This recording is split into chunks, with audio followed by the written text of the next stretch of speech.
From the great halls of their house, there are assembled three who hope to one day be the world's greatest driving heroes. Created from the cosmic legends of the universe comes our team captain, the Vision, Bill Fisher. Their soon-to-be Wonder Woman, Vicki Fisher.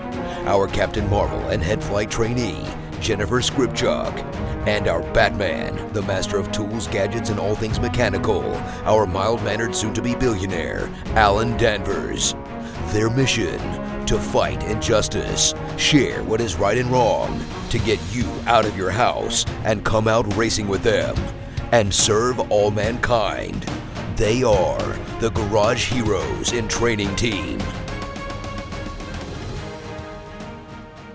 Welcome to the Garage Heroes in Training Podcast. I'm going to be one of the hosts for this episode. My name is Bill. Who else is hosting? I'm Vicki. You are. And you're quiet, but that's okay. Vicki, we've got a guest. Mm-hmm. You know who it is? I do. Oh, very nice. So let's see. Let's give hints. Let's play the hint game. He is a racing driver. Does that narrow it down? Nope, not at all.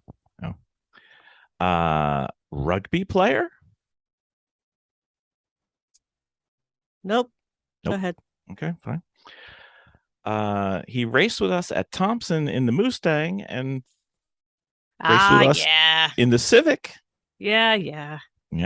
Well, okay. How about tried? He really tried. Yes.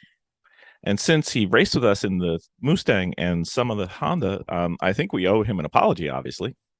That didn't go so well. No, it did not. No, it did not. You don't owe me an apology. That's okay. It's part of the shtick. Don't worry about it. The fun, getting the life, real life, truth, story separated on podcast. And he is a member of Tweed Motorsport. We have Gary McCormick. Welcome to the podcast, Gary. Thank you very much. Thanks for having me. Gary, I'm not great at the intros. What did I miss? Personal life, family life, professional life, racing life. What did I miss? Married to an Ironman triathlete. Trying to think. Dad of a kindergartner as of 2 weeks. 2 weeks. Oh boy, that's the most fun age. Oh yes, we test drove the bus today. It's very exciting. Big Devils fan, I hear. Not a big Devils fan. No, Not a big Devils fan. Although I feel like I have to be a Devils fan now. I'm required by law and residency in the state of New Jersey, and a son who is now a little devil. Exactly. That's what I was referring to. I think you had a post. It was quite funny. Oh yeah. Yeah. I actually, when we get to the what's something that no one knows about you, I went to the first ever Devils game.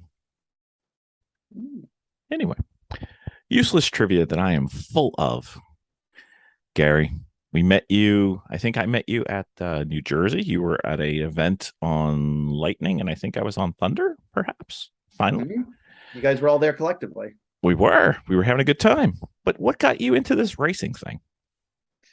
Racing has always been something I love to watch and sort of spectate, like look at the stats on. And as part of my retirement from rugby, I decided to get into racing. I started out with motorbikes and then into cars, post moving back from England and sort of mid-pandemic, early pandemic. Moving during the pandemic, that could not have been fun. Well, we moved. We actually were on the ground about 6-7 months before the pandemic hit, and we were thanking our lucky stars that we were not trying to make an international move happen with a toddler during the pandemic. Yeah, I can just imagine how much fun that would have been. Did you have any racing experience before you started? Not really, no. I did a bunch of experiential things. I did some stuff here, sort of the extreme experience, rent a track car for a day type driving. I did some stuff over in the UK, got to drive. I did like the Formula experience at Silverstone, which was like a 2-day great fun trip around Stowe Circuit. Yeah, little things that race Brands Hatch, like back and forth, and then got back and decided to do it myself and just started on the internet hunting for the way in. I think you'll agree that the no matter how much you like watching and following and doing anything related to it, it's nothing like actually doing it, though. Yes, I will completely agree that it is nothing like actually doing that. And I feel like whether it's better, whether it's a greater or lesser endeavor is probably a deeper, a deeper dive. I know for me, it was so much better. That I'm so much more of a enthusiast of sports that I do as opposed to just watching. It's, I don't know, shared pain, I guess. I don't know. So tell us about this Tweed Motorsports. What's going on with Tweed? So Tweed Rugby Sevens, actually we're celebrating 10 years of Tweed Rugby Sevens. We're a decade old. Was a joke rugby club that turned into an international touring side that me and my good friend Jack put together in the city with a bunch of friends. We said no more than 2 people from every club, and turned into a rugby club that we toured. We played Vegas, we played Hong Kong, we played a bunch of the big sevens tournaments. And then as we got old, a bunch of us got into race cars. And as we got into race cars, I said, great, I live out in the sticks. I'll get the car, I'll set it up. We had 7 people from the club all together. And by the time we hit the track and the car was prepped, I was the only one left. Oh, that sucks. Mm. Oh, and I know where you live. That is not the sticks, sir. For the Village Lions, that was Okay. this is the sticks. The fact I have a garage to park the car in makes it significant. True. Yeah, you can't take the subway to work, I guess. So Exactly. So All what kind of cars are you personally driving now or recently had? So the 2 cars I'd call race cars. The first was a 2012 Sonic that I saw on a sort of like trade-in special. Mhm. I knew that Sonics were qualified in B spec. It was cheap, it was cheerful. I went out and I absolutely drove the wheels off that car. Drove it in the rain, drove it in the sun, autocross, time trial, track day, you name it. Didn't care that I was the slowest thing on track until I was in the rain, and then I was the fastest thing on track. Ah, Through that, through my exploration on how to get into racing, I'm a big homework person, so I visited some races. I sought a mentor. I sought a formula I could latch onto, and that led me to my '98 Porsche Boxster, which I affectionately refer to as the cardboard Boxster. ah. Because because it's sort of like pieced together. So the '98 Boxster has been around. That's the real wheel-to-wheel car, and it's been in all your favorite endurance series and races in eProd with the SCCA. You know what, Miss Vicki? What's that? He's got a Sonic. We've got a Fit. Okay. Same class. Sounds like a Sunday Cup. Sounds like a Sunday Cup B-Spec race coming up soon. Well, the Sonic is no longer with me. Oh, I know. It is delivering. So there was I wasn't sure I was going to cross over with the Sonic. And there was a gentleman who I coached at the rugby club down here in Monmouth County who very badly needed to do his delivery job. So we took it back to street spec. I gave him all the books and pictures and melted turbos and whatnot we were trying to get it to work with, and sent him on his way. It now delivers pizzas in Belmar. Really? Ah, Belmar was home beach for me, man. I'm having flashbacks. If you ever wanted to find me, 4th Street Beach, Monday through Friday, I was there. Way Very more than I nice. should have been than grad school would have allowed, but that's okay. there you go. So do you have an end game with your racing? Have as much fun as possible, as long as possible.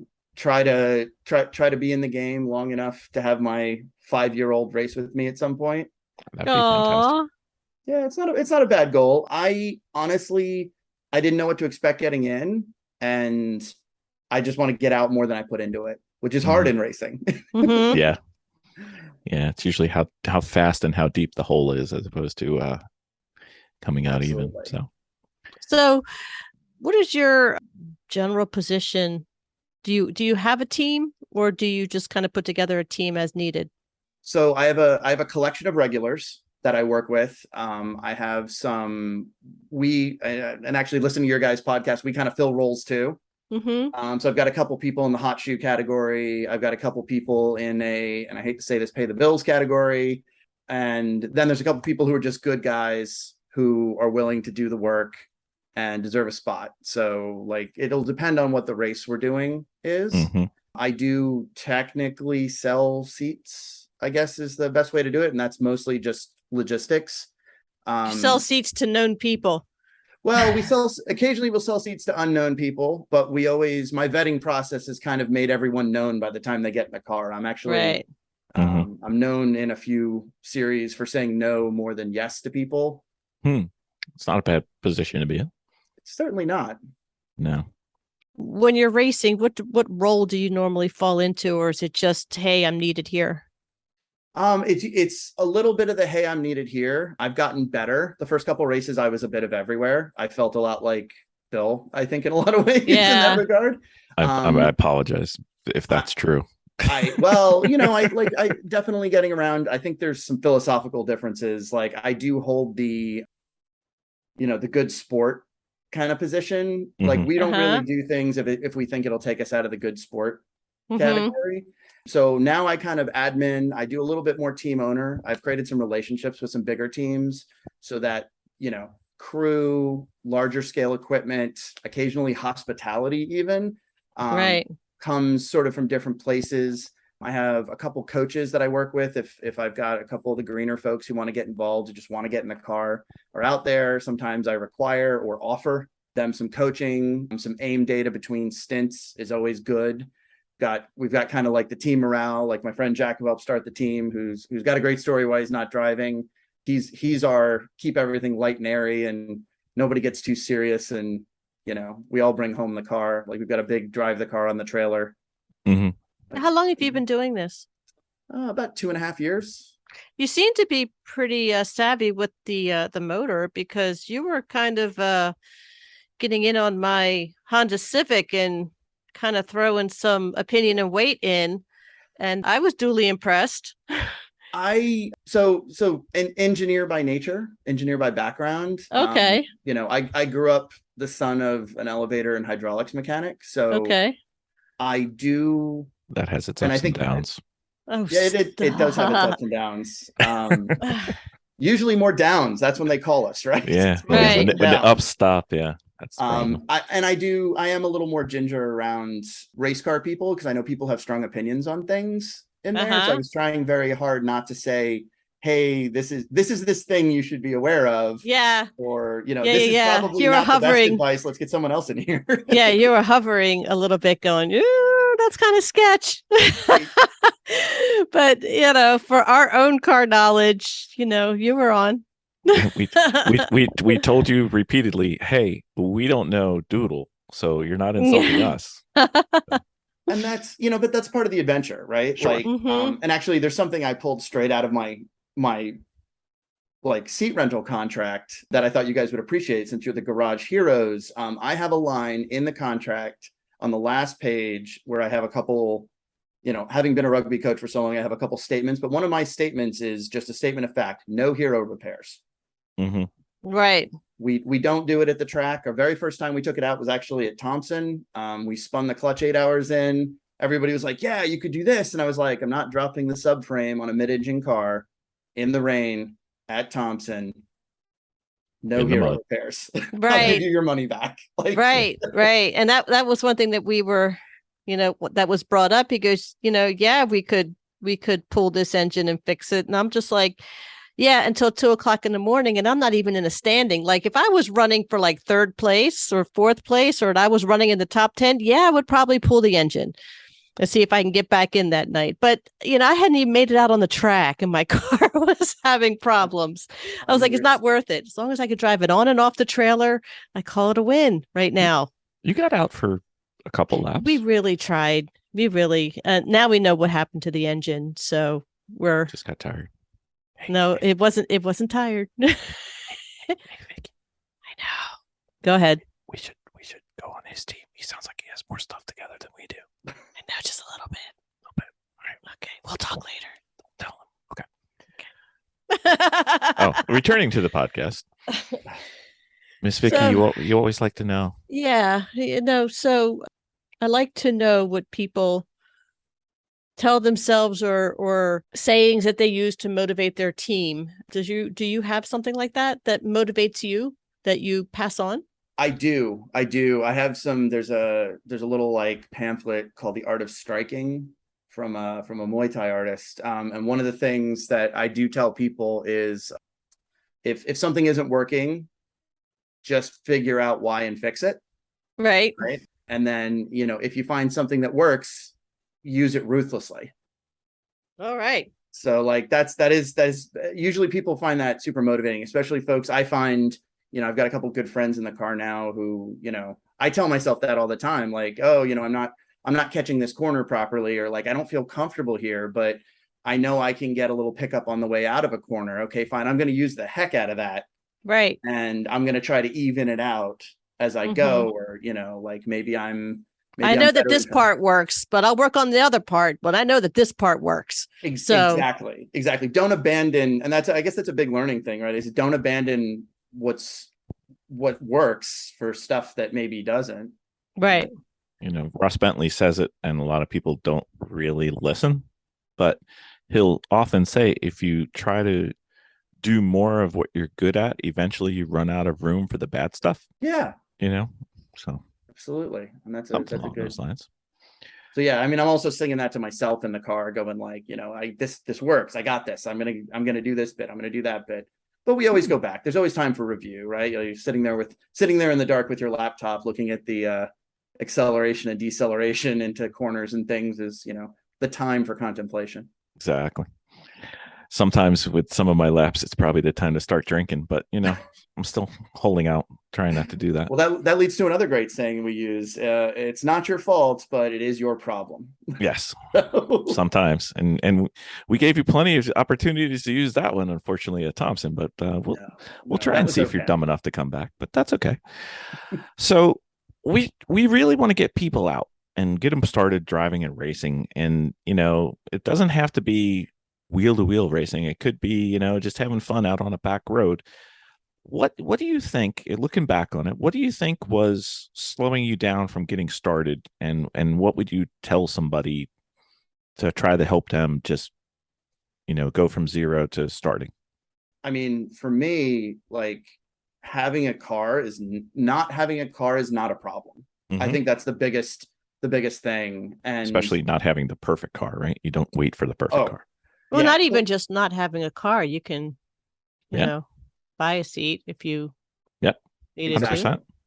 to. If you can't take the risk of a seat, then do what I did, which is like I went to a proper driving school and went all the way through my comp license for SCCA with a formula driving school, because that's what I was interested in. So I just found a place where they would put me in a real car with real coaches who had done real work, and I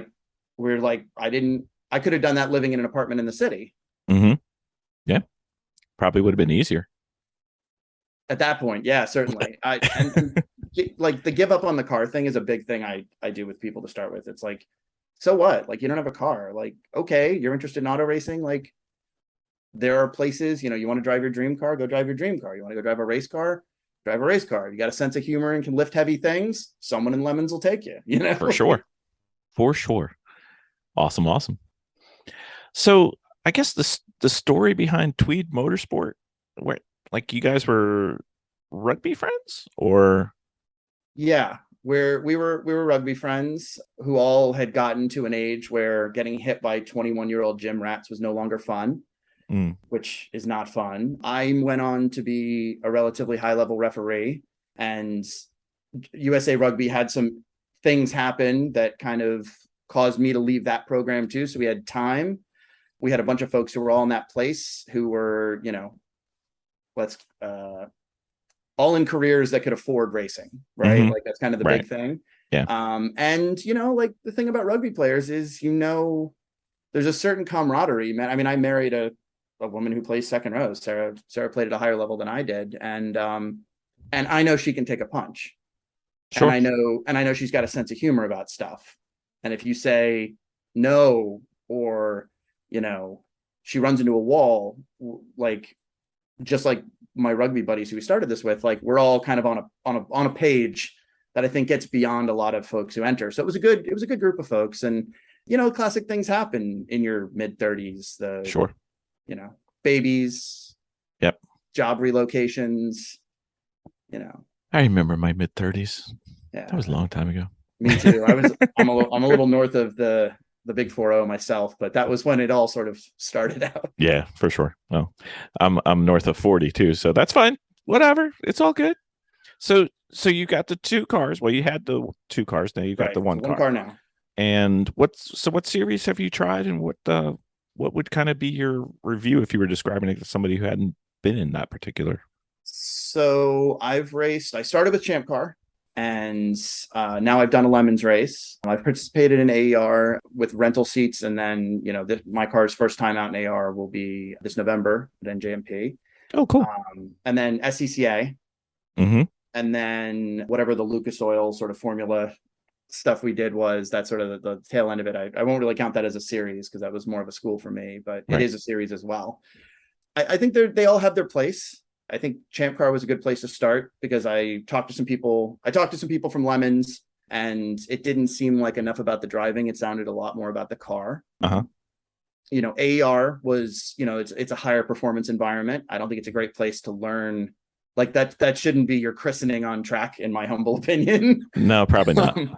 The same applies to WRL, right? Like even though those series may have been historically, like nobody wants to be their first time on track again, like rolling around with GT4 cars. Like it's just not a thing.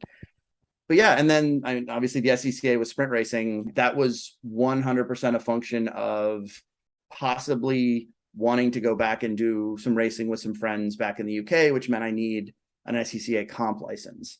So I went through the process there, and sprint racing was also advised by a couple of my driving coaches, which is great. I think everybody should sprint race. Now that I've done it a little bit, I'm like, everyone should sprint race because it teaches you to be fast now.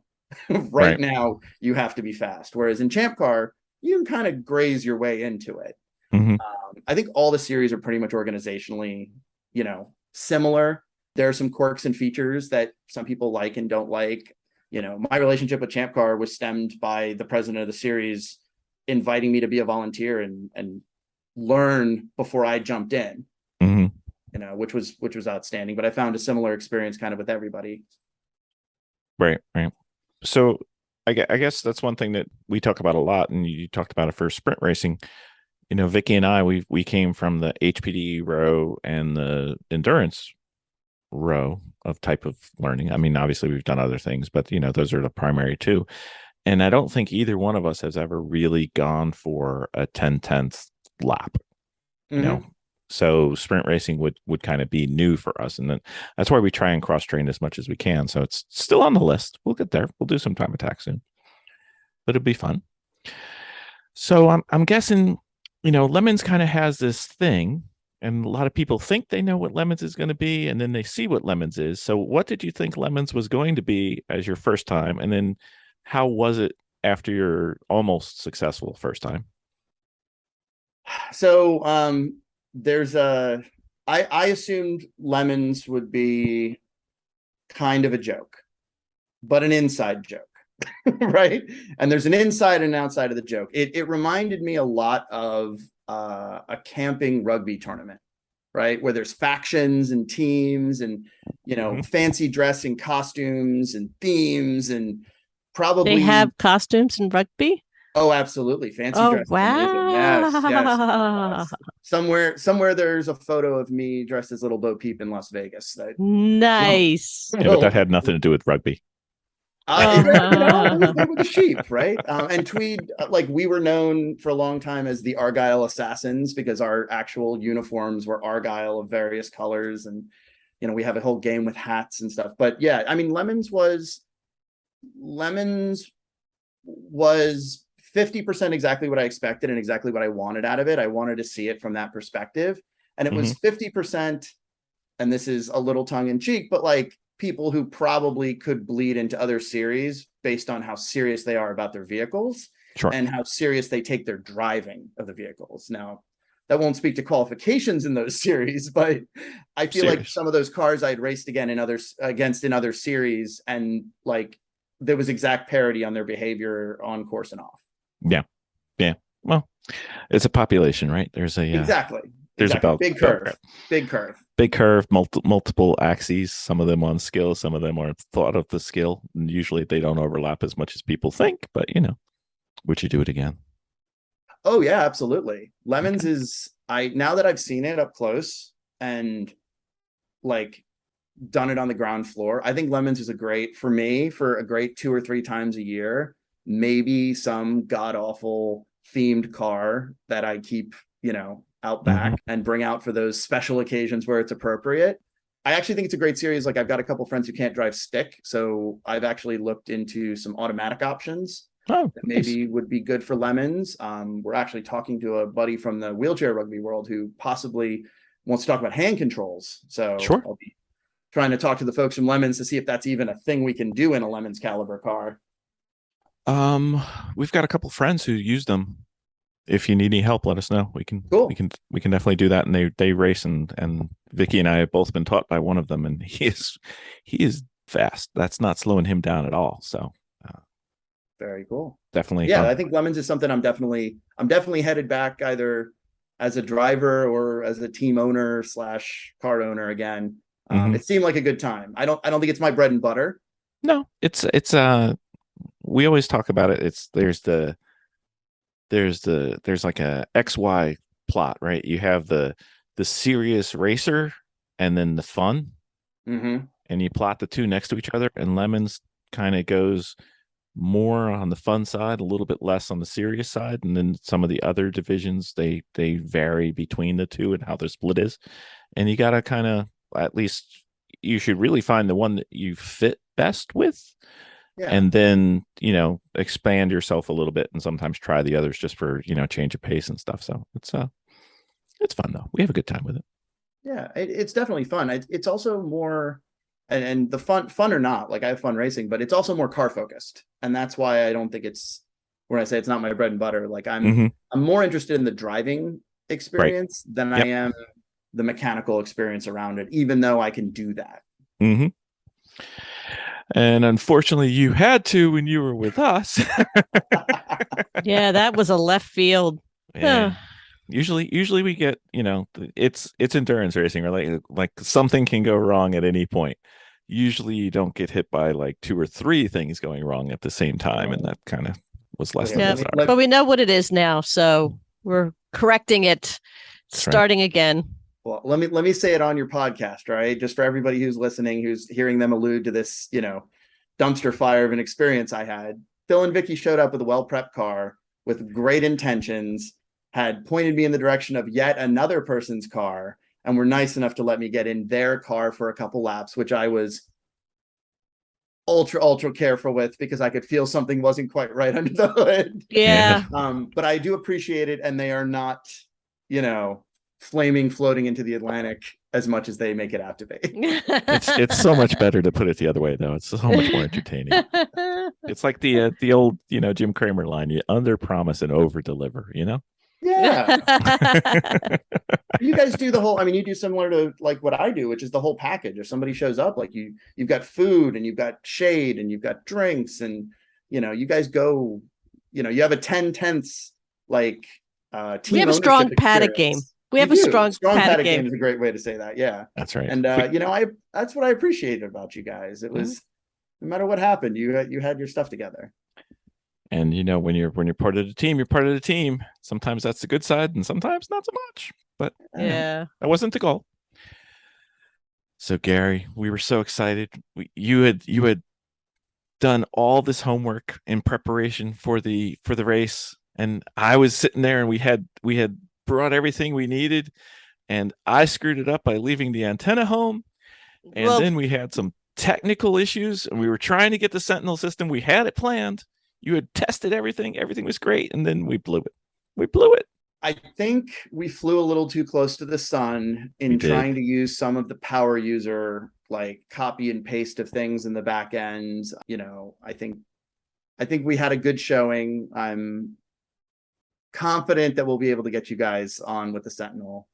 Oh, in I'm the sure. future. Yeah, it's a great system. We've played with it a bit. It was going to be the debut, and then the wax started melting, and our wings started falling, and all our feathers, and it was terrible. It's terrible. Wow. See how I Car felt, on right? top of it. Yeah. Yeah. Well, it wasn't just your system, it was my system too. Both systems failed. As many cars as my box had been in, I showed up and it felt the Garage Hero taint. Maybe And, it's got a blackened gluten. the sky over us. Maybe it's got a gluten allergy or something, and the cookie just threw it off. Yeah, our like you said, I think our team had a cloud that weekend. It really did. It was fine, but yeah, it's good. But I think bounce you back. guys, especially philosophically, you guys, I think, will really like the Sentinel. You'll like being able to see what's happening and look at yourself and look at your position, look at your lap times, like get a view on the driver. We make the funniest faces at the wheel when things go really well or really not. Like if I make a great pass, I look silly. Yeah. I look like someone hit the pause button on my face, like out there. So I think you guys will enjoy it when it's running. So Sentinel's been able to give us a discount for our listeners, and we've talked about it a little bit, but we haven't really used it in the full, line of fire out on the track. You have, and you kind of worked with them and try to get everything out there. So we've tried to describe it, and maybe we have missed a couple things. Could you kind of just walk our listeners through what the Sentinel does and how it works, and when we get it working, what we'll be doing?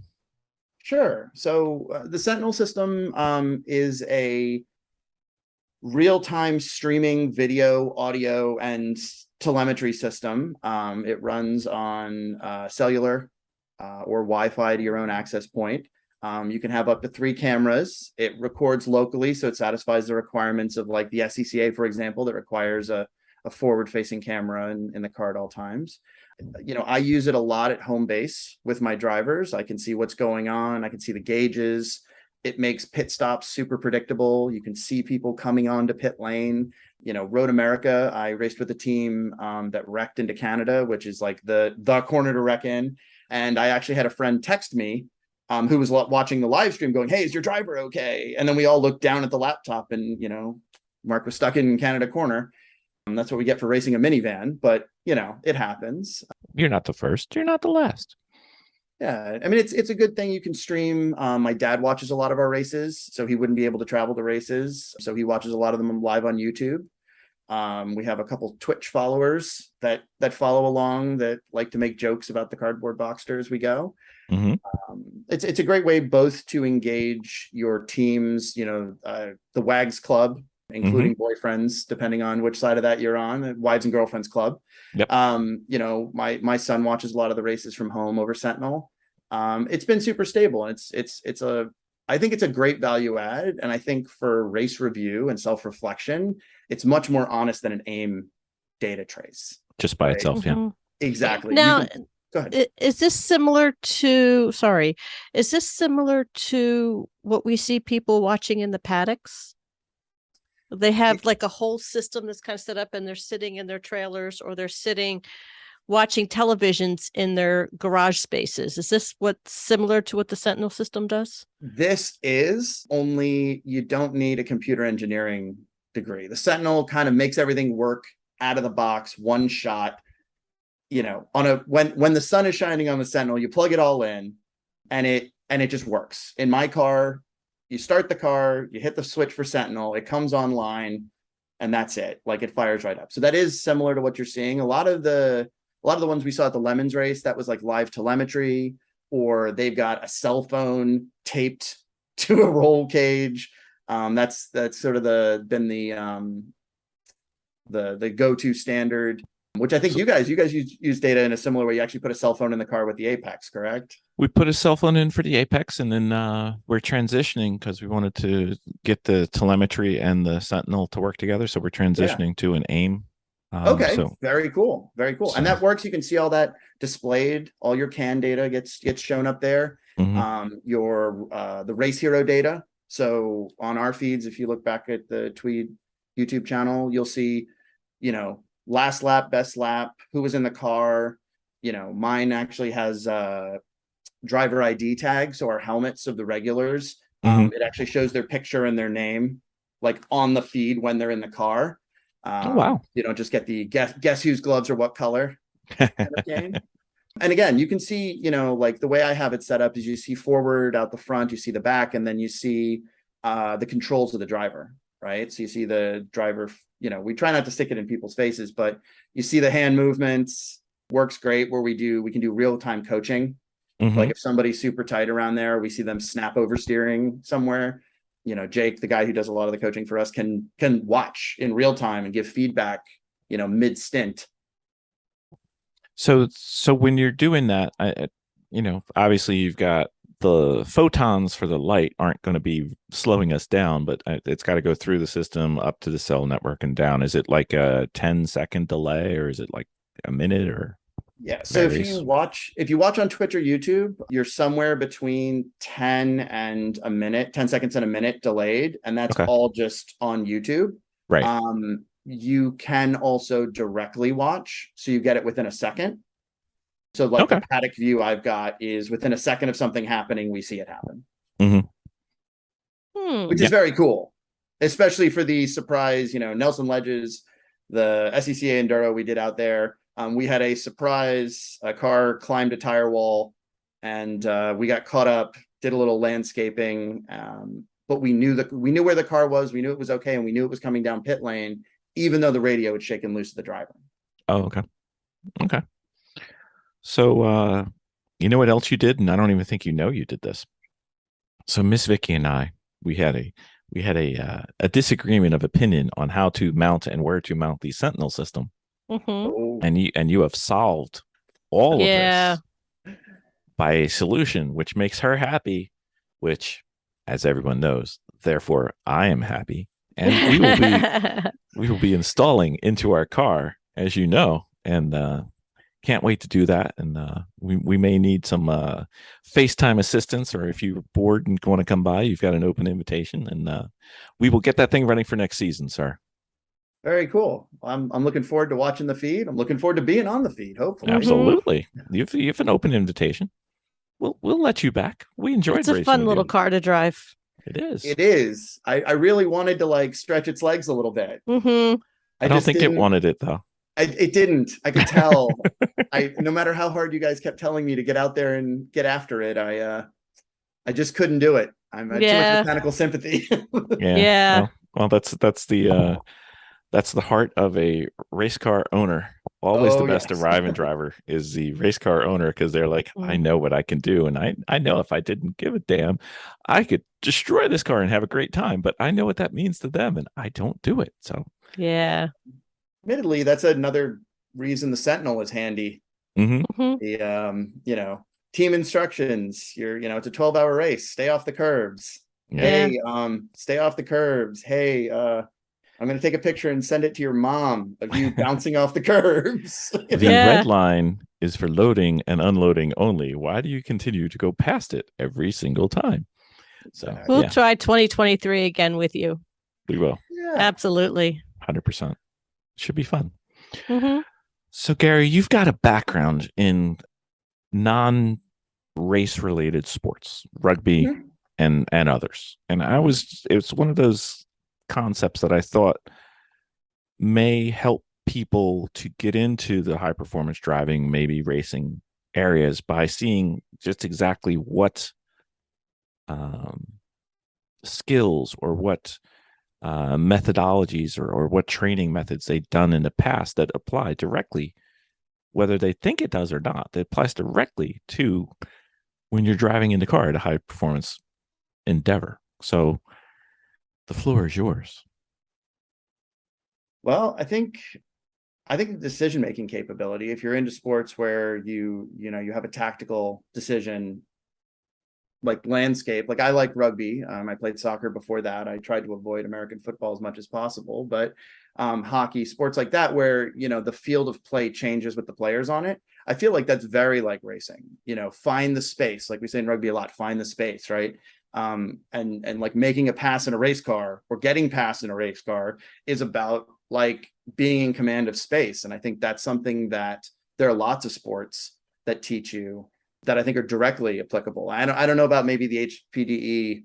Like Mhm. I didn't go kind of up the echelons of like the perfect lap, like the hunt for the perfect lap kind of thing. Right. But like I'm 100% sure, having played rugby and having been a rugby referee, like that made my decision. That's why I'm good in traffic in a race car, is because Mhm. I'm hunting for space, and like that's my positive sort of reference point. I also think perseverance, like endurance racing's hard. Like we definitely have had people get in the car for a 2-hour stint and get out after 45 minutes battered. It's But a thing you get you're used to. just driving, Gary. How hard can it be? I mean, How hard can it be? It and you know, I've got a great friend who I know from the TT world who's got a beautiful C7 Corvette and spent about 10 minutes in my car before he was like, how do you do this? What's going on? Like, I think the push to sort of persevere and adapt, even if your belts aren't quite right, if your gloves aren't quite right, is very cool. And then the endurance aspect on the back of it. So especially when it's hot. yes, you guys all ready for everything. Cool suits for the whole shebang of people there. I was like, wow, that is, you guys Just have in your case. stuff together. Just in case. You would think we do, but then we prove we don't every single time. Yeah, no, we were ready. We were ready for, you know what? We just know how hot Thompson gets, and we really, really tried to be ready for it this year. Yeah, It's brutal. it really is. It's a weird time of year, and like I'm from Florida, and I'm like, even that was hot. Like we were properly hot out swampy, so swampy. Yeah, and we had just come off like 2 weeks prior when the car started saying, "Hey, you know, I'm not happy," but we didn't realize how unhappy it was. We were just at New Jersey Motorsports Park with Grid Life, and it was even hotter. So we were like, "We have to have our cool suits together. We have to be prepared for this next weekend coming up." Yeah, so, I think Vicki drove home from Grid Life, got on Amazon, might have done it while I was driving, don't know. And she started buying every single cooling apparatus she could find. She bought those neck things. She bought hats. She bought, you know, anything she could find. What were they called? Frogs togs or whatever? They're called frog togs or cool towels. And you just dip them, you know, instead of just having like a towel. I think that it holds on to the coldness a little longer. But they worked. I think I threw one on your neck, didn't I? Absolutely. Life changing, wasn't it? It was. I was amazed. Yeah, like that's huge. Yeah. I'm super heat sensitive. I actually got hospitalized once for a heat stroke. Yeah. I'm super sensitive to it. And the fact you guys were so well prepared. Like my car has a blower in it, and we have a cool suit for when it's appropriate and all that other good stuff. But yeah, we were actually on our last team meeting and texting. We were talking about having an external cooler to plug in while you wait or while you work on cars. Like a 6-person cooler just sitting in the garage. Yeah, I mean, that is, if you look at the TCR, the GT teams running IMSA and stuff, like they actually do that. They run that behind, you know, NASCAR runs it on fuelers, sitting there in the aprons. They plug those in. The one that's the craziest, the one that goes in your helmet. Have you played with that? No, not yet. Like an instant brain freeze without the pain part. It's great. Oh, wow. Yeah. And you know what? It's usually, I mean, except for the Grid Life, which was like a week or 2 weeks before. 2 weeks. And Thompson is pretty much the only time that we really need it. New Jersey's 50-50. Yeah. But I mean, Thompson is always brutal to get through. Yeah, there's definitely. This was the first year we just had so many tents up in our paddock area. We had so many tents, just like you could just go and be shaded. Yep. This was the first year for that too. Yep. And we got a garage right at the end. So thank you, Jeremy. That was a big deal. And then that was a big deal. And then we kept needing more and more garages as our cars were falling down. My gosh. It's a good thing you're so nice. I gotta say, man, your social game in addition to your paddock game, quite impressive. Yeah, now we just got to work on our prep game, and we'll be fine. We will be fine. Yeah, we're getting there. We're getting there. We are. We're so much better than we used to be. Oh my gosh.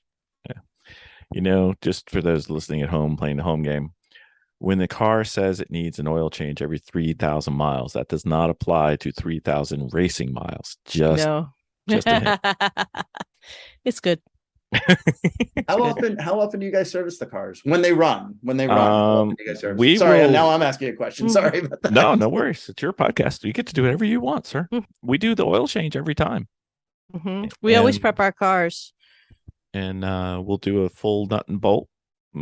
We'll do one at home, and then we'll do one again when we get to the track, because you never know. We'll do a full analysis of the car, assuming we haven't broken too many of them, we have time. We'll do suspension, anything. What's the rule, Miss Vicki? What do we check? Nut and bolt, we check it all. Anything that goes were. Yeah, anything that goes were, obviously. But the thing is that this is the first time that I was introduced to, what is it, the gas filter? What was it? The gas can? I mean, the oil catch can. This is the first time that I've ever had to deal with a catch can. I had no idea even what that was or what it was for. I just thought it was part of the filter system. And kind of is. Yeah, but so that was kind of surprising. No one ever, in all of it, never really discussed what that was or what it was for. For the rest of it, I did. I'm like, oh, okay. So it was kind of surprising. Yeah. As you know, that was the ABC car where we were making a joke of it. We had everything labeled. If we would have known that was the oil catch can, we would have had. Oh, we knew it was. Didn't know what it was. I didn't know what it did. Yeah. But that's great. Like marking everything. I was really impressed by that. I think I said that. I was super impressed with It was a joke. But you know what? Not. In learning the car, it really made things go a lot faster working on it for me. Especially because it was a brand new engine. Arrive and drives, new people that aren't familiar with the car, new people who aren't mechanically inclined. It's a great thing. I honestly, I'll let you under the Tweed Boxster at some point, and I have part numbers written on there. I have like what generation they came from, all in pink paint everywhere. Like I do the exact same thing. So I was really appreciative. I was like, wow, like this is cool, because I do this too. And people are like, why do you need to do that? That's clearly this part. It's like, well, you're a subject matter expert in that, and I'm a guy who works at a bank. So yeah. And Bill has documents for all, like, part numbers and for, the age of what's on the car. And he has just everything is in Dropbox, everything. So when we were having the girl team, especially when we had the girl teams in, and it started this way, is number one, me learning a new engine, and number two, it was asking the visiting members that were not auto inclined to say, hey, check how much oil we have, check how, just check these things, these simple things. They were just like, brake fluid, the fluids, check the fluids. And they're like, I don't know where that is. Well, now you do. So go ahead and open them up, see what you see, and just inspecting things when people are saying, hey, check the fuel rail. Oh, okay, that's where it is. Because I had labeled it. So I didn't have to go back and try to keep guessing what everything was. And then it just got funny. And I just went and did everything. But that's good. That's really good, because you get a car like mine where, somebody's like, go check the fuel rail. I'm like, you go check the fuel rail. How do you get to it? Where's the engine? Like, I show people, occasionally we'll have situations where folks will be like, oh, you just need to. And I was like, show me how to access the engine on my car. Absolutely. Which is why I cheated when I started. And the first guy I offered a seat to was the crew chief for a Spec Cayman team. That's not a bad plan, sir. And I was like, I'll make it cheaper for you if you do your thing and show me as you go. And yeah. Well, for those that are tuning in to hear Gary, that are not familiar with our team, our car is a Chrissy's Mom cookie car, but it's also a Fisher Price My First Honda. So it goes with an ABC book of A is for alternator version, S is for suck, that kind of thing. And it goes. You only remember S. You don't remember any other letter. It's funny. S is for suck. So it kind of goes with like an ABC book, and it goes with an engine that has all the detail written in it for like a child. And, it just has this big sign that goes with it. It says, Fisher Price, My First Honda. And it's wonderful. Don't let anybody ever tell you different. It's wonderful. Funny. The only problem was she labeled the headers. That didn't stay on very long. No, I had to do them every time. They burn off. So, sir, you've made it to the Fast and Furious story time questions. Okay. Do you have time for them? Yeah, I have all the time in the world. Little man Okay, from bed. good. All right. We apologize ahead of time then. So No. the Fisher Price storytime questions, we get to choose Fast and Furious Not storytime Fisher Price. question. Yeah, the Fast and Furious story. I'm very thirsty. We ask a couple questions to get to know you better. And I'm going to ask you, for starters, my favorite question, which is, what was your first car and what was the worst car you've ever had? My first car was a 1979 Volkswagen Rabbit. Ooh. It wasn't the worst car I had, but it was a car that I had to regularly push start in front of my friends in high school. I got it for $300 at a yard sale. Oh, wow. and it was great. It was the best beach car ever because you could take the hatch off and the doors off. Mhm. It was an absolute beaut. Worst car, 1986 Mercury Topaz. We called it the Dopaz because it was terrible. And it's a Tempo rebadged, right? It is a Tempo rebadged, and it sorry. lost reverse on my way to the prom. My senior year. No. So it lives in infamy. Strategic parking then. Very.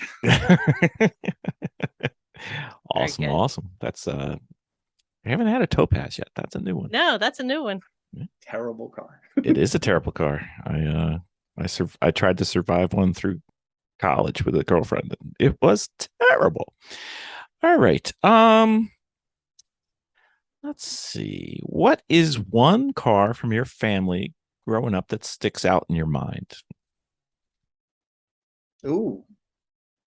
77 Ford F100, the green monster. Oh. We called it that because it sounded like one. We put a family of 4 all in the front seat. Mm-hmm. Bench seat, right? It was extra special because we could see through the floorboards and see the road. Oh. Vicki was very impressed with that, except that she's on mute. I had one of those. That was the magic truck, that sports pickup. I mean, that was one of my dad's work trucks. It wasn't the family car, but it was the one we wanted to go everywhere in. Me and my brother, who was only 2 years younger than me, that was like it. 4 across the front seat, like classic Southern style. It was beautiful. You know, you have to pay extra for that ice fishing feature that you had there. Right. Absolutely. We're probably glad that more police officers in the modern era didn't see that. Oh, geez. True. So let me see. What is one thing that no one knows about you that would absolutely surprise them? That nobody knows about me, or that few people? Very, very few people know about you. So I was a costumed character in a goth industrial band in New York City. Wow. I love it. Oh, we're hoping for pictures on this podcast episode. That might be on the post. We'll see if you're generous enough to share that. Wow, you're full of surprises. That's true. There might be evidence on my Facebook page. I'm just saying, if you go back far enough. I may go scavenge. That could be worth the time. So, do you have a car that got away? Either you sold it and you wish you had it back, or something happened, you didn't get to buy it, or anything? Not really. I don't have an obsession. I mean, I really always wanted a Mustang. Mm-hmm. I've never owned one. I've crashed a few, but I've never actually owned one myself. It's almost the same thing. It's just like owning one. But yeah, I mean, like when I finally moved out of the city and got my Ford F-150, that was my halo car, which is kind of crazy to think about, but it's what I've always wanted to drive. Well, you almost got to drive a Mustang. I did almost get to drive it. 3 corners. That's my big joke corners. now. I went on track in a car and I made it around 3 corners. And my friends are like, 3 laps? And I was like, no, 3 corners. 3 corners. Well, 4 if you count like pit. yeah. And the hook of shame. Yeah. Everybody loves a nice taillight. The hook of shame. I would say we've never done that, but that would be a bold-faced lie. So, what is your favorite era of cars that you would love to drive or have or own? I am very into like late 60s, early 70s Formula Fords. Really? Okay. I'm a huge fan of like the early Van Diemen cars, some of the Zinc cars. Like I'm a Formula no downforce fanatic. I just love that. I would race Formula Ford if I wasn't so big around the midsection. We refer to that as being a luxury mammal. Absolutely. Gotta order that special, XL at the end of your seat. But no, that's honestly, those are the cars that I've always been on the hunt for, and they're just you're not gonna get those engines in that kind of state and be able to race them the way you could even a decade ago. Yeah, they're getting pretty old. Did you have a favorite race car driver growing up? Not really, no. I mean, I was more of a fan of the cars than the drivers for a long time. Okay. Yeah, I mean, like the second and third generation Renaults, like the V10 Renaults, so like the Alonso trophy cars. Those were always the ones I was obsessed with. So I guess Alonso in them, Alan Prost in the Renaults, like there are, a number of those drivers, but never like holding out like here's my guy. Right. What is your most memorable car breakdown on the road or track? Besides prom.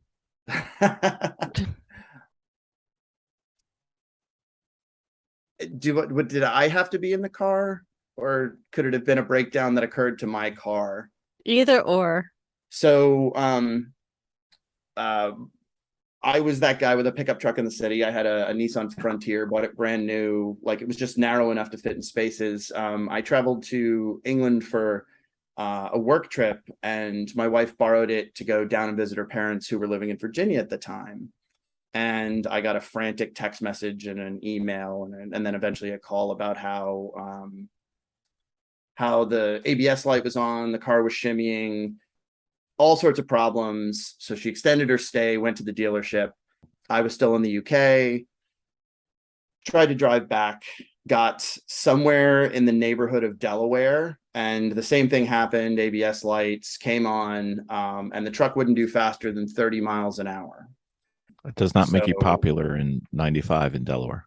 No, it doesn't. What's worse is my wife, my dear, sweet wife, who worked on a trading floor her whole life, so has got the personality to get stuff done, white knuckles my truck anyway, because she's not into big trucks. So I got a series of voicemails and messages over the course of the flight back from Heathrow of her trotting along at 30 miles an hour the entire trip back.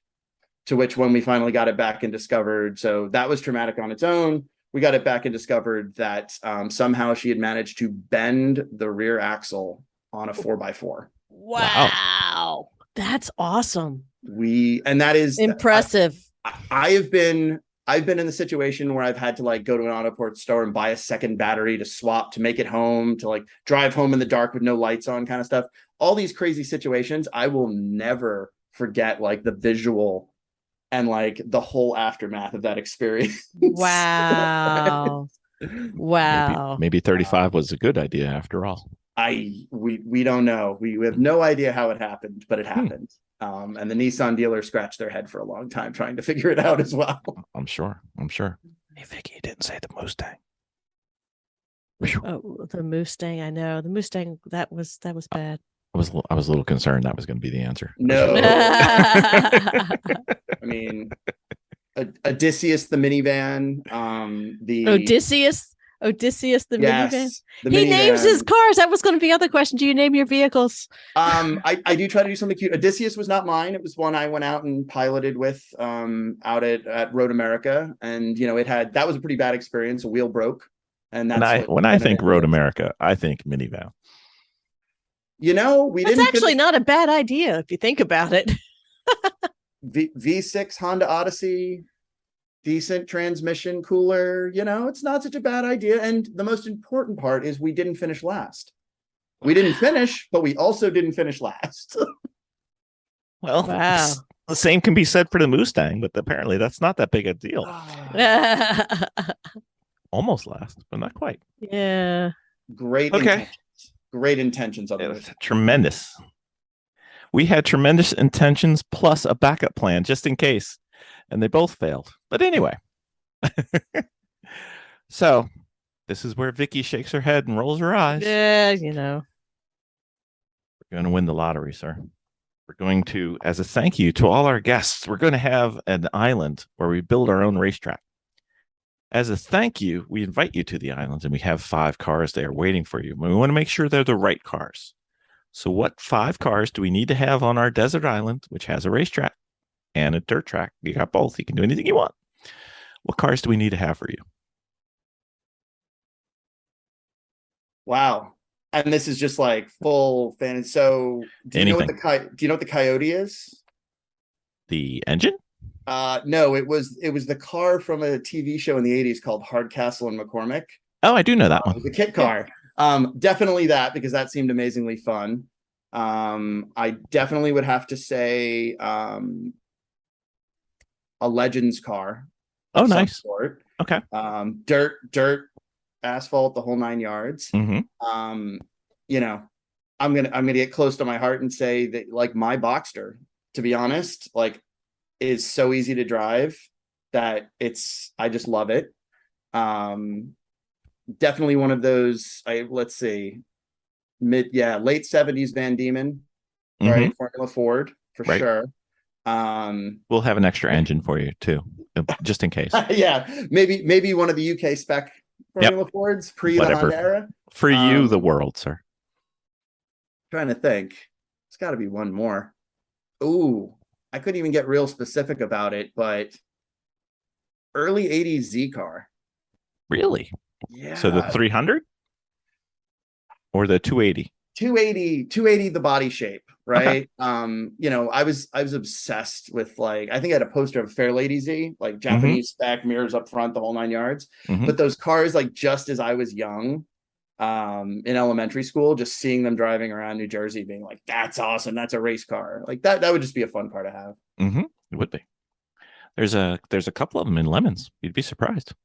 Since Jennifer's not here, I'm gonna Favorite car movie or car from a movie of all time? Of all time. Do you watch car movies at all? Sometimes. Could be a TV show. Say it again. Could be a TV show. I know, and I did shout out the Coyote, right? Which is kind of funny. You know, favorite of all time became kind of a reality recently. Sally Carrera. Really? From the Cars franchise. Wow. Have you seen it in real life? I haven't seen it in real life. I saw the post. It is beautiful. That car is just amazing. Did you win? I didn't win. Oh, sorry. Didn't have a spare 5 just cooling off in my no. Okay. All right. In the wings there. But yeah. All right, sir. If you could choose your ultimate road trip, where would you start? Where would you go to? And in what car? Dang, that's a good one. Now, I mean, I'd love to do Route 66. Like, I've done it, but, like, I'd love to do Route 66 in, you know, something convertible with 4 seats, like family style, because my little guy's little enough, but just enough to cover it up. I don't even know. Again, going back to, like, Mustang GT, like classic American, something definitely, like, ready to go, but modern, like an AC that actually works. Like, everybody I could shout out, like, my dad's dream car was a Malibu, but, like, no AC. I think I lost you. Did I lose you? No. I'm back. Okay. Something's going on with the internet, but I'll fix it. What is your favorite track, and what is your favorite turn at a track? Okay. So my favorite track is definitely Brands Hatch. Like, hands down. Like, there's more elevation change. There's more tight turns. There's high power, like sweeping turns. It's beautiful. There's so many visual markers at that track. Just love it. Favorite turn at a track has become turn 1 at Sebring. Really?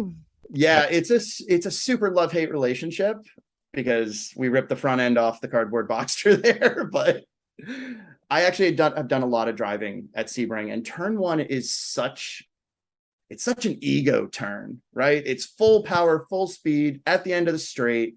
There's nothing but wall. it's just nothing but wall. You either have it or you don't.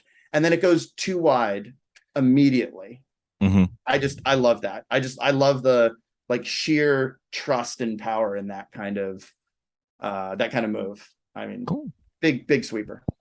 Okay. If given the power, what car would you love to switch into that you've raced against in the past, and at what track? So there's a Team in Champ car that runs, I think they're 944s, all chopped up 944s that we raced again in our very first race. And I would love to race them in their own car one time. That'd be fun. Yeah. And you know what? Let's just call it Thompson, because that's where it all went down. Actually, I've got a close second on that one. Have you seen Bill Riley's Corvette? No, I don't think I have. Got a C3 Corvette. I would love to take some laps of that. At Sebring, we were in the top 20 cars most of the time last time we were there, and he lapped us 9 times. And Wow. it sounded, you could hear it coming and just chasing you down and gobbling you up. Mm-hmm. Yeah. And sometimes there's just nothing you can do about it. Exactly.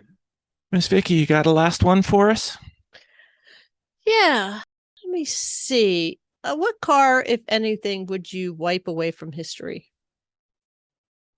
It's a horrible question, but it's also a fascinating question. There's a lot of awful cars out there. Yeah.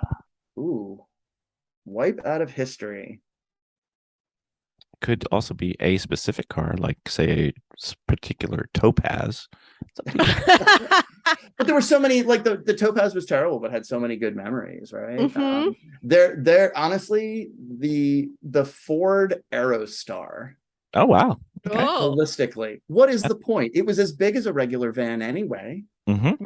right. Same footprint. We had one growing up and I couldn't figure it out because it wasn't big enough to do anything with, and it was still the full, you had all the same footprint, and it was just a weird time. Like all of those vans were weirdly angular. Like, I get you. All right. I did lie. I've got one more for you.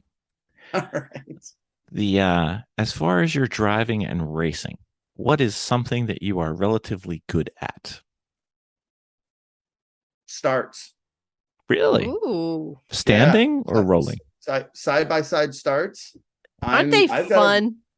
They are, but I think there's a certain level of finesse and like latent aggression required. I'm good at it. Like, I don't get it, but like I'm really good at running the starts and bringing a car in for the next driver, like ready to go. Because some people are just like all over the place. Like, I've got great drivers who just like, I don't want to be in there at the start. You know? Yeah. And then there's Vicki, who thinks she wants to do it every single time. It's fun though, right? It's a trip. It is. It's fun. It's like, it's a little bit of like playing chess in the very beginning.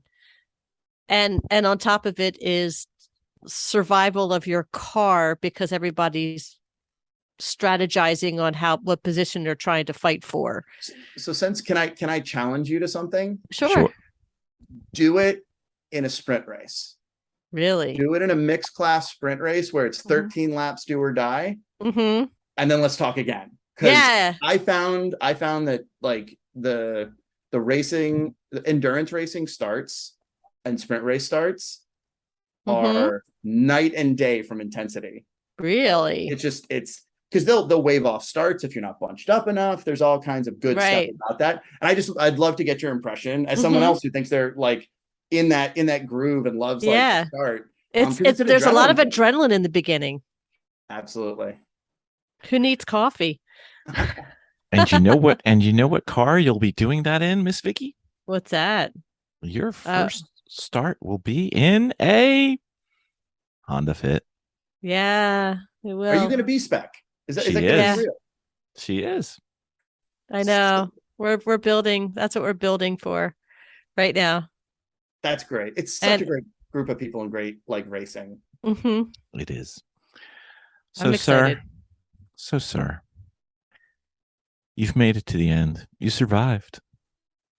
For people who have found you to be able to tolerate even the lowest form of racing, our team, and they want to Yeah. follow along and see what else you and your team are doing, how would they keep in contact and follow along? So everything is at tweedmotorsport.com. We're on Instagram, we're on TikTok, we're on YouTube, we're on Facebook. Tweedmotorsport.com has links to it. Actually, TikTok is at the Cardboard Boxster and is a lot of sort of random humor, including the Lemons drivers meeting from Thompson. What happens at the Lemons drivers meeting stays at the Lemons drivers meeting. That's right. So, sir, it was a pleasure meeting you for the first time, and it was even better the second time. We just wish our cars would have gave you a little more love than they did. But yeah, we'll see you in 2023. Absolutely. Long-term investment, right? It's a long-term investment. Yeah, exactly. Just think of it this way: it's got nowhere to go but up. This is true, and who knows? Maybe we'll get you guys in a white Boxster at some point. I've never driven cardboard before.